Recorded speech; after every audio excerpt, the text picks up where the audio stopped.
Olá, seja muito bem-vindo ao podcast do Encontro da Mari. O Encontro da Mari é uma comunidade feita para as empresárias se conectarem do jeito delas. Todos os eventos e todo o produto foi desenhado para que a gente gere negócio, mas que a gente gere negócio de um jeito que funciona para nós mulheres, se conectando antes de assinar o contrato. Hoje a gente vai falar de marketing, especificamente de brand experience. Se prepara para a aula de inglês, que o pessoal de marketing só sabe falar inglês, e de marketing de influência. Para isso, convidei duas pessoas que sabem falar muito bem disso, e não só sabem falar, como sabem fazer também. Ed, cofundadora e sócia e dona de tudo da IF. Oi. Priscila Jafé. Sejam muito bem-vindas, obrigada por ter aceitado esse desafio, e podem se apresentar. Muito obrigada pelo convite.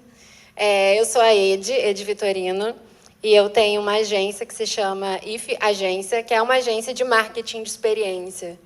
E é até interessante que quem estiver assistindo esse podcast e puder assistir ou ouvir os anteriores, vai ser bem importante vocês darem uma analisada quantas vezes a experiência foi dita de uma forma intrínseca no que estava sendo comunicado e colocando ela como algo extremamente importante. E muitas vezes a gente não percebe. Então, é isso que eu faço, eu crio excelentes experiências e a gente tangibiliza a marca, tirando ela daquele apenas um personagem de que eu sou uma marca estilosa, uma marca cool, uma marca para todos, mas não estou em nenhum lugar de fato. A gente faz essa marca estar no lugar de fato. Oi, prazer. Para quem não conhece ainda, né? Bom, eu sou a Priscila Jafé. Mari, obrigada por esse espaço. Eu criei uma agência de agenciamento de influenciadores há 10 anos atrás. Hoje eu sou dona de 3 CNPJs, todos voltados para a marca de influência. Então, a agência de agenciamento de influenciadores, agência de estratégia de marketing de influência, que é a Jafé Agência, e hoje a Orb, que está nascendo, que é uma plataforma 100% baseada em tecnologia para resolver todos os problemas que eu tive ao longo de 10 anos de carreira dentro do marketing de influência.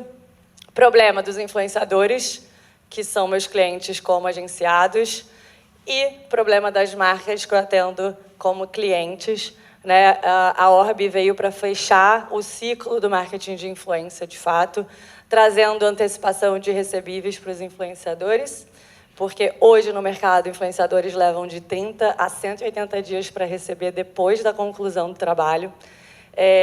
Não tem um fluxo financeiro, fluxo de caixa, muito menos educação financeira. A gente traz isso dentro da plataforma também como pilar. E para o lado marca, a gente entrega um dashboard de dados atualizados em tempo real. Viu? Até errei a voz, porque eu fui falar em tempo real, ao invés de em real time. Mas, e além de ser um marketplace aí de conexão entre marcas e influenciadores, a gente vai vir com um pilar muito forte também de brand experience. Acho que a conexão aqui vai dar muito certo, porque é muito difícil você criar um sentimento de conexão de um influenciador com uma plataforma se você não tangibilizar isso e trouxer para o espaço físico em formato de experiência. E é isso que eu quero trazer como mudança de mercado também, porque hoje qualquer ativação é ativação da marca, independente da agência que está por trás. E aí, com a Orb, a minha ideia é ser ativação da Orb e dentro, ativações das marcas dentro do espaço Orb. Então, criar, de fato, ali aquele ecossistema de comunidade, interação, conexão entre influenciadores, outros influenciadores da comunidade, marcas e a minha marca Orb, de fato, assim. Boa. A gente sabe que marketing de influência e brand experience, no final do dia, são canal de aquisição, né? Que canal de venda, e pode ser canal de relacionamento também. Em que momento a gente procura fazer brand experience? Em que momento da empresa? Dentre todos os canais, né? Então, a gente tem tráfego pago, canal orgânico. Por que Brand Experience? Porque o Brand Experience, ele é quem vai fazer, de fato, um consumidor defender e gostar de uma marca. Hoje, a sua pergunta, para mim, ela vem numa resposta muito reta e muito direta, que é: em que momento você tem que pensar em fazer... Está acostumada a fazer essa pergunta Brand também. Experience? Para mim, desde o dia 1 da empresa. Porque se o seu consumidor não for um consumidor que ama o seu produto, que ama a sua marca, que se enxerga na ideologia, em tudo que a marca prega, você só vai ser mais um produto na prateleira. Então, você vai ser substituído em 2 segundos. Então, hoje, é muito importante que todas as marcas pensem na experiência desse consumidor desde o dia 1, desde o primeiro momento. Isso é extremamente importante. A gente até estava ouvindo as meninas no outro podcast falando sobre como é necessário ter esse cuidado com o consumidor final, do porquê que um pirulito, para evitar comer açúcar, faz mais sentido. Alô, Camila Nobre. Exatamente, e a Camila trouxe isso muito bem, isso é muito importante. Você precisa cada vez mais se adaptar à mensagem que vai passar para esse público e, de fato, a como isso vai reverberar de alguma forma. Então, a experiência, ela sempre vai reverberar em venda se ela for bem feita. Isso é um fato, porque ou esse cliente vai comprar de você naquele momento, ou esse cliente vai te divulgar de forma orgânica, ou esse cliente, ou enfim, lead, potencial cliente, como vocês quiserem chamar, ou esse potencial cliente vai comprar e vai começar a comprar apenas de você e da sua marca. Porque ele passou boas experiências em todos os momentos, seja na hora de encontrar o produto, na hora de ver sobre o produto, no atendimento, no checkout, no pós-venda, em uma ativação acontecendo em qualquer lugar. Então, a experiência, eu volto a repetir, ela é extremamente importante desde o momento 1, primeiro segundo de existência da empresa. E quais são os formatos que entregam resultado hoje? Todo formato, desde que bem feito. De fato, todo formato funciona desde que bem feito, porque ele tem que ter uma intenção, ele tem que ter um objetivo muito bem traçado. Mas o que é ser bem feito? Primeiro, você tem que entender a marca, você tem que entender o público da marca, você tem que entender a jornada deste consumidor.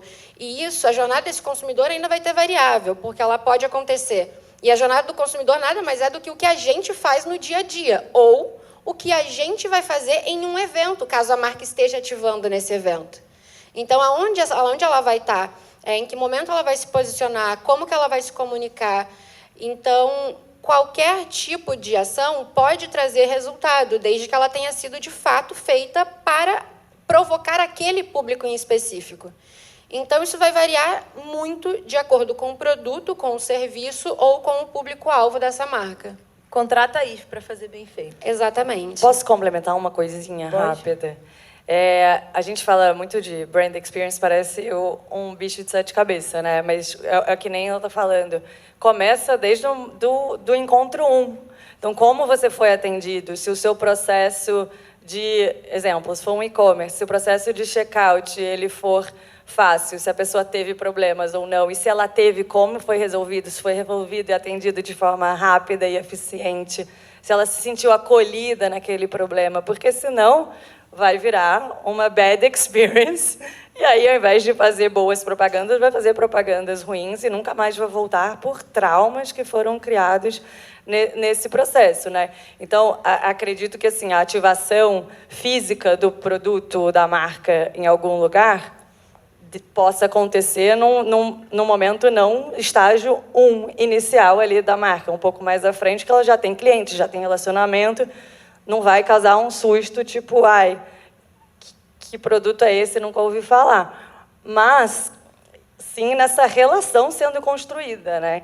Se é positivo desde o início, ou se nos momentos que foi negativo foi, de fato, atencioso e resolvido, começa a criar aquele sentimento de positividade, e aí, num momento futuro ali de brand experience presencial do produto no dia a dia, num evento presencial, enfim, Você aumenta aquela sensação de boa experiência, trazendo o que o público de marca realmente está esperando daquele produto. E isso, no marketing de influência, reflete total no sentido que a gente está falando hoje de comunidade. Então, qual que é o grande atrativo aí de 2025 para frente no marketing de influência? Comunidade. Como é que a gente gera comunidade? Com brand experience positivo. Aí eu gero um senso de pertencimento, eu me sinto incluído, acolhido naquela marca, eu quero estar ali. E gera aquele desejo para quem não está ainda, e quem está gera um sentimento muito forte de pertencimento, que aí ele defende o cliente defende sua marca que nem ele estivesse defendendo um filho. E, na verdade, é só uma marca. Como fazer brand experience sem dinheiro, com um orçamento muito limitado? Eu gosto de trabalhar com quem tem dinheiro. Brincadeira. Não, é verdade. Mas, porque isso, inclusive, eu ia trazer, complementando até um pouco do que foi dito, que a experiência, que eu sei que a pergunta que você queria que eu respondesse antes, ela pode ser feita de tamanhos diversos. Então, eu posso fazer um big stand dentro de um festival e trazer uma ação muito incrível. Não sei nem se eu posso falar palavrão aqui, mas eu queria soltar vários. Ela faz uma experiência maravilhosa, com um stand lindo, cheio de coisas, cheio de dinâmicas, etc. Se o atendimento for ruim, se a dinâmica não estiver bem pensada, acabou. O stand mais lindo do maior festival vai ser mal falado. As pessoas vão mandar muito hate nas redes sociais, porque teve uma fraçãozinha ali. Então, tudo tem que ser muito bem pensado. Por isso que, ao meu ver, o resultado ele vai variar de acordo, de fato, com a intenção. Com a intenção, com o público, com o budget, com aonde a gente vai fazer. Tudo isso vai implicar. É óbvio que se eu fizer uma big ativação dentro do Rock in Rio, vai ser muito diferente do que se eu fizer uma big ativação em um festival no Sul que ninguém nunca ouviu falar. Isso é um fato. Então, vai haver impactos diferentes. Respondendo agora a sua atual pergunta. Não foge valores, não foge não. Cara, dá pra gente fazer inúmeras coisas. O que, por exemplo, Ed? Desde a entrega. Se você tem um produto físico, uma sacola com um cheirinho, com uma textura, você vai fazer... O cliente fez o pedido online. Você pode entrar em contato com esse cliente, mandar alguma cartinha escrita à mão, você pode, de fato, ter essas conexões de formas muito diversas, em níveis muito pequenos, como uma cartinha escrita à mão, a um big de um evento, ou próprio, ou dentro de outros eventos, onde grandes marcas estão ali, cada uma mais disputando visibilidade e amor daquele público, porque quem tiver mais amor, quem for o mais amado, vai ter mais divulgação, vai ter mais mídia orgânica de graça, mais venda acontecendo, mais gente impulsionando. Então, a experiência, ela, de fato, vai ter muitas formas de ser aplicada. A questão é, quanto você está disposto a investir na experiência do seu cliente? Então, a partir da sua resposta de quanto você quer investir para o seu cliente amar a sua marca, aí eu faço o projeto para você. Boa. Pri, o que é Creator Economy? Desculpa. Nada além da economia criativa voltada para o marketing de influência, envolve tudo que envolve marketing de influência. Assim, a gente pega muita gente achando que é só o creator. Não, tudo, assim, desde a experiência de rua que vai impactar no online, tudo que movimenta em relação a isso. Então, tem desde o cara que é o editor de vídeo do creator, ele está dentro do Creator Economy. Então, é uma economia que está sendo gerada através do creator e do marketing de influência. E aí, eu acho que entra numa questão que o Creator Economy, é um nome bonito em inglês, né, para o mercado de influência, mas no geral, é isso. E aí, através do creator, usando, né, a influência do creator, a gente consegue fazer N tipos de business e consegue, né, levar marcas que foram criadas dentro de uma salinha vendida no digital para explodir de venda, ser comprada por um banco de investimento e crescer exponencialmente, você achar hoje dentro de prateleiras de farmácias, supermercados e etc. Então, eu acho que a Creator Economy, o marketing de influência, abriu portas para empreendedores também, não só influenciadores, mas para empreendedores conseguirem chegar e atingir outros lugares que antes não era possível sem esse espaço, porque a internet, de fato, é o palco para o mundo, né? Eu costumo falar, eu faço muita campanha de música, que eu atendo muita gravadora, e eu costumo dizer que a música é universal, né? Porque a gente pode ouvir música aqui, da Coreia, e gostar do tom da música, mas o marketing de influência também é universal, porque eu posso divulgar um produto aqui e chegar lá do outro lado do mundo e alguém querer levar para o outro lado do mundo e crescer a marca lá, e isso viralizar em outros territórios. Então, eu acho que é isso, assim, são infinitas possibilidades, mas não existe nada feito sem estratégia. Então, é muito planejamento e estratégia. E, obviamente, eu acho que o que falta hoje no mercado é essa grande dificuldade, porque a internet abre portas para todo mundo, então qualquer um consegue viralizar. E aí falta profissionalização desse mercado. E como que eu vou profissionalizar? Acho forte dizer que qualquer um consegue viralizar, não?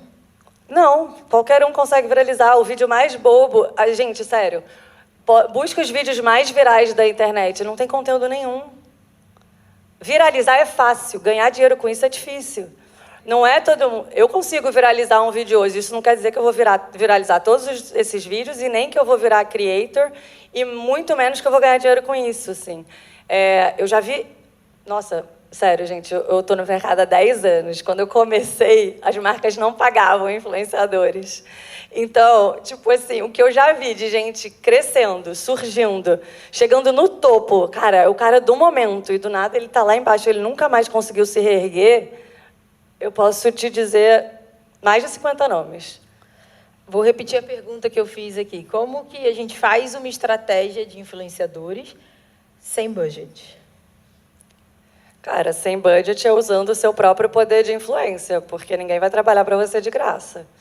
Mas, com pouco budget, dá para fazer muita coisa. É isso que as pessoas erram. Acham que trabalhar com influenciador é gastar milhões. E eu costumo usar um pilar de estratégia, que eu falo que é o pilar da pirâmide. Tem o embaixador, a galera do meio, que é a galera que vai performar, e a galera de baixo, que vai trazer volume. Num orçamento muito grande, eu posso pegar uma big celebrity, botar como minha embaixadora, pegar um monte de influenciadores de milhões ainda, ou 500 mil, enfim, para cima, e botar na minha parcela ali do meio, que é a galera que vai, de fato, converter em vendas, porque o de cima vai me gerar awareness, e pegar o de baixo para me trazer volume, aí pegar um monte de micro, nano influenciador. Ai, mas eu não tenho esse big budget. Diminui a escala da sua pirâmide. Pega o embaixador, que vai ser aquele influenciador que conhece do seu mercado.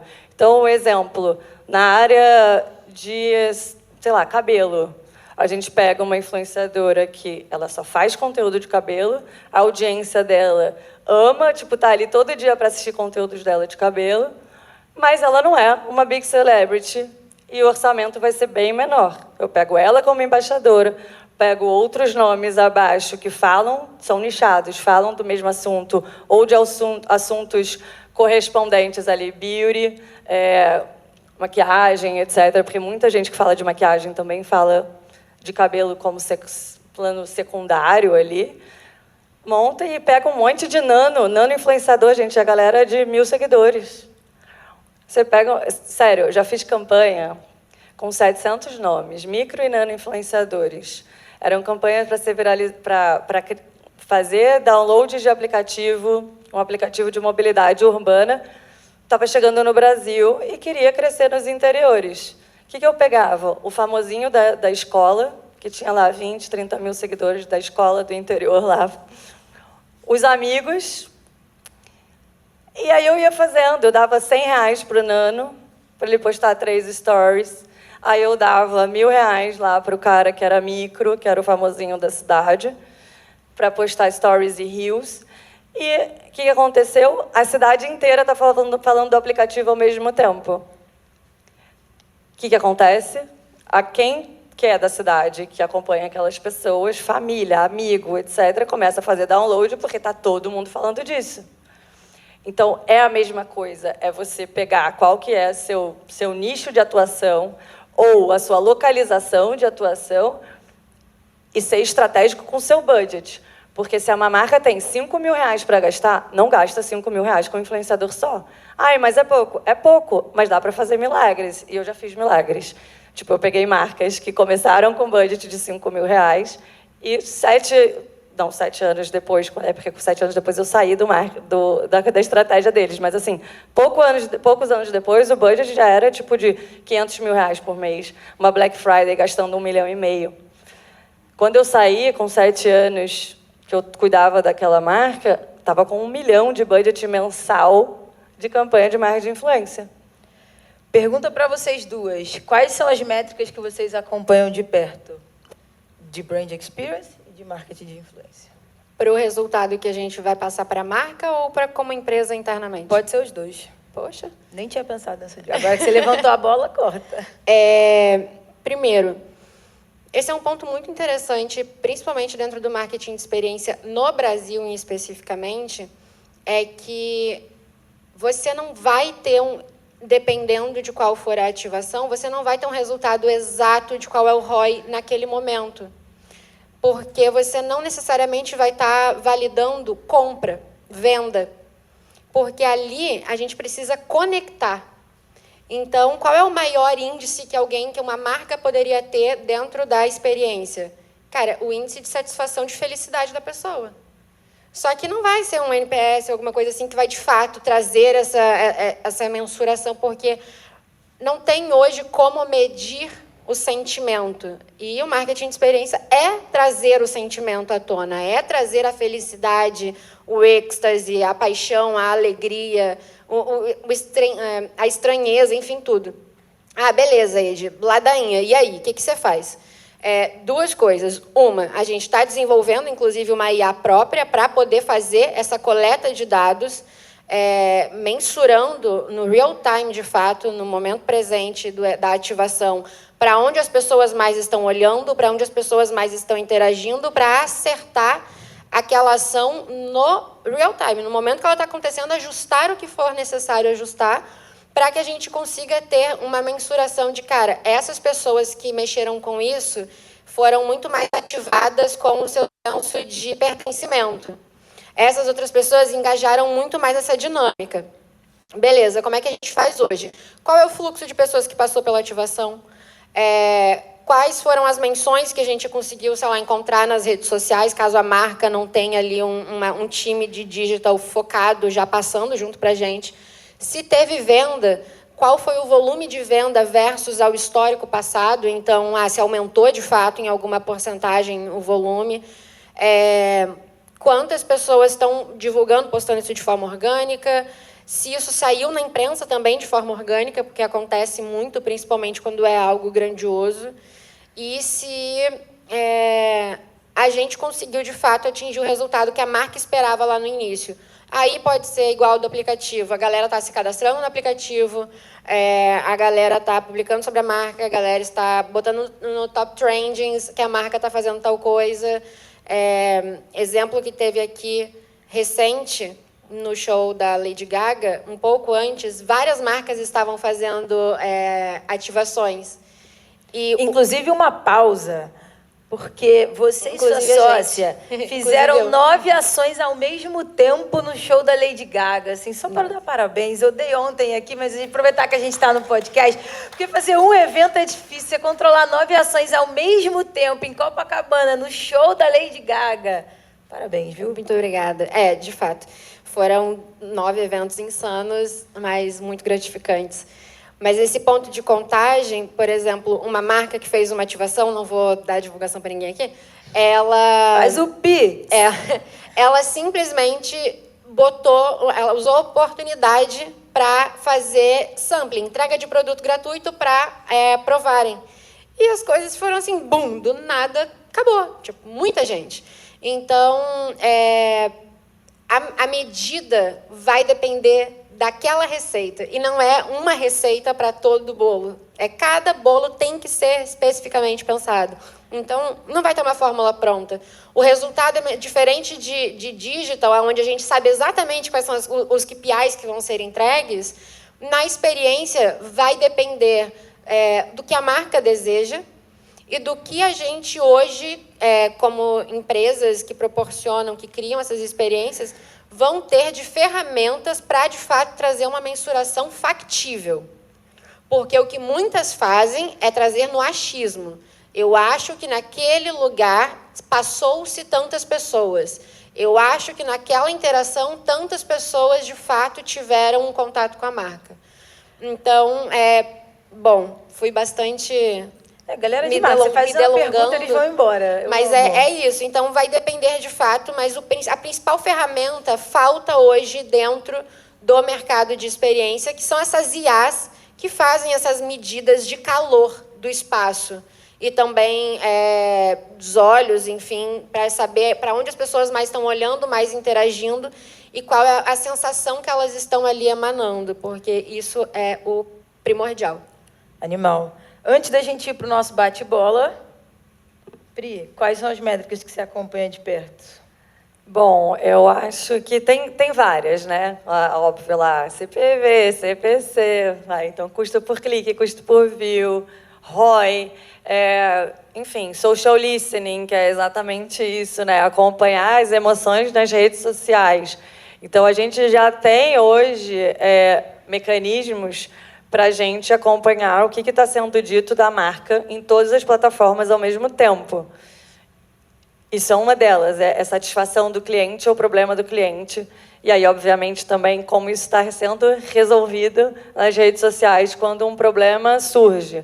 Se tem polêmica, exemplo, tá? Quando eu vou contratar um influenciador para fazer uma campanha de uma marca, eu preciso rodar social listening se algum dia ele falou mal da marca. Porque se eu proponho um cara que falou mal, isso a gente contrata, a marca também não vê porque está esperando que eu veja isso. Isso dá uma crise, depois, para gerir essa crise é muito caro.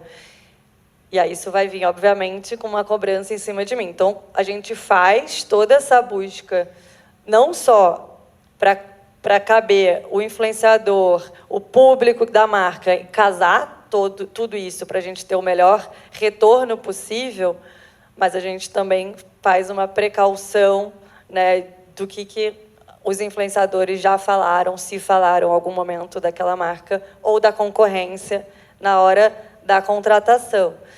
E assim, como resultado, eu acho que, obviamente, no digital a gente tem muito mais números e possibilidades de dados do que no brand experience que você está falando ali de sentimentos. Mas, mesmo assim, tem muito retorno que a gente não consegue mensurar no digital. Porque nem sempre a pessoa se conectou com a minha marca pelo story de alguém, ela vai comprar naquele story. Ela pode comprar 3 campanhas depois, ela pode ir no shopping e passar e ver e falar, nossa, aquela influenciadora falou disso, deixa eu comprar, e comprar em loja física. E assim, mas a gente precisa, durante a campanha, de ter um report ali da loja para a gente ver quanto a marca vendeu a mais durante essas campanhas. Mas a gente depende do cliente. Eu atendi um grande cliente de e-commerce, mas que tem loja física, e assim, um monte de loja é franquia. E aí você depende dos franqueados de te darem esses dados. É impossível, você não vai coletar esses dados. Você não vai conseguir entregar isso tudo. Mas uma visão geral, um panorama geral, a gente consegue entender do valor que foi gasto naquela campanha versus o que a gente teve de resultado factível ali, de números de compra, mais números de clique, e aí, em cima disso, entender o ROI, que é o retorno, que nada mais é quanto eu gastei versus quanto eu faturei, e entender ali qual que é a proporção de um para outro. O formato que mais funciona hoje? Formato que mais funciona hoje. Aquele A que cara faz, da Ju tá muito boa. aquele que faz você se conectar com o público. Eu acho que influenciadores de nicho e que têm comunidades fortes e ativas. Eu meço eles hoje, eu contrato influenciadores hoje olhando engajamento e a base de fãs deles. Cara, quando o influenciador tem canal dentro do Instagram, aí eu olho quanta porcentagem de quantos assinam aquele... assinam não, né? Mas participam daquele canal que nada mais é do que um informativo ao vivo ali o dia inteiro do influenciador, do que ele está fazendo, versus o número de seguidores. Algo que parece tendência, mas é superestimado. Ganhar dinheiro com bets. Boa. Meninas, muito obrigada pela participação de vocês. Obrigada por terem aceitado esse desafio. Vamos Não, lá. tá bom, Você vou trabalha com mudar. influenciador. Não. Ou é hate, ou é amor. Sim. Se tomar hate, tá tendo visualização. Mas olha só, deixa eu te falar uma coisa. Deixa eu só falar, a gente vai levar multa, porque a gente tá atrasado. Eu preciso encerrar o podcast. Mas É bom que tu tá rica. Eu vou levar multa. Então, a gente acaba esse assunto aqui presencial, mas a gente precisa sair daqui. Mas ia viralizar, mas tudo bem. Meninas, muito obrigada pela participação de vocês. Obrigada por terem aceitado esse desafio. Obrigada pela aula que vocês deram de marketing hoje. @ de vocês para o pessoal esperar. Desculpa, te encontrar. @edy, EDY, Vitorino. E da agência, @if, aliás, @agência_if_. Pri Jafé com 2 Fs, por favor, não tem o R no final. Muita gente bota o R ou um T no final do meu nome. E da agência, Jafé, tá no meu perfil, vai, gente, orb.co, orb com 2 Bs e Y, é difícil, vai no meu perfil e manda bala. Se você está assistindo esse podcast, vai no perfil da Pri, porque ela falou que tem que falar algo que ela vai viralizar, então perturba ela para ela postar lá nos stories dela. Se você gosta do nosso conteúdo, continua seguindo a gente aqui e até a próxima.